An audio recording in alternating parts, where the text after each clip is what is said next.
Hello, everybody. This is Dr. Bob DeMaria with another episode of Ask Dr. Bob from Westlake, Ohio and Naples, Florida. You can join me anytime, either location. Okay, Dr. Bob, I drink a lot of water, and in the afternoon, I need coffee to finish the day. How do I know if I have enough red blood cells?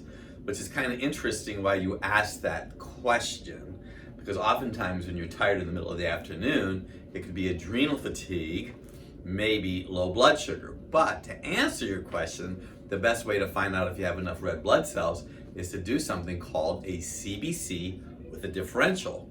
And on that, we look for a result called the hematocrit, HCT, Hector, Carrie, Tom.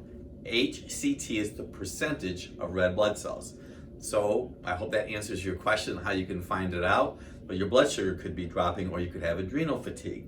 Dr. Bob, how can I help back pain? Well, I'm going to tell you what I would do. I would talk around wherever you live and secure and locate a skilled chiropractor with experience, and you want standing digital films. You want to make sure you have films because you could have some altered mechanics. If you are unable to locate one in your area that you feel comfortable with, you can join me in Naples, Florida, or in Westlake, Ohio. We do have people to come to see us from around the world. You can hang out with us for a week. Dr. Bob, I'm a 44-year-old male and I get sudden deep breath sensations from time to time. It's kind of like a hiccup, but it's not. A short breath comes out without warning, and sometimes it happens right when I go to bed and it wakes me up. It's kind of interesting. I had a gentleman that was over 70 years old. He had the exact same thing, but he didn't even tell us. And we started doing our very specific chiropractic care, non-osseous, kind of working on improving function. And he said, oh, by the way, my hiccups are gone.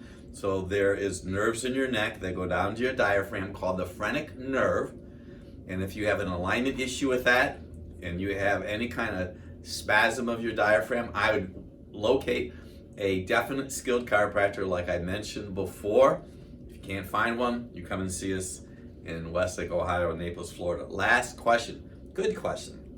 All the questions are good, but this is exceptionally good. Does flax oil give you the same quality amount of EPA and DHA? So EPA is heart fat, long chain fat. DHA, brain fat, long chain fat. That's fish oil.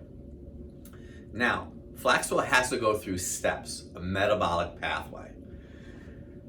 It's been estimated it's like about 10 or 15% efficient. You need cofactors like B6, zinc, and magnesium for that to work. And there's also an enzyme called delta-6 desaturase. I would suggest you may consider having the omega test done. You want to get Dr. Bob's Trans Fat Survival Guide.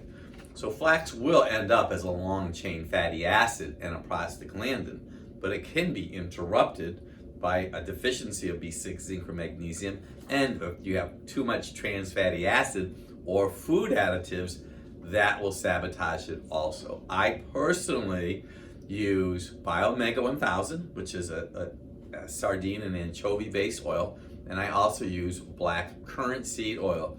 Tremendous questions. Pass this information on. I'm Dr. Bob DeMaria.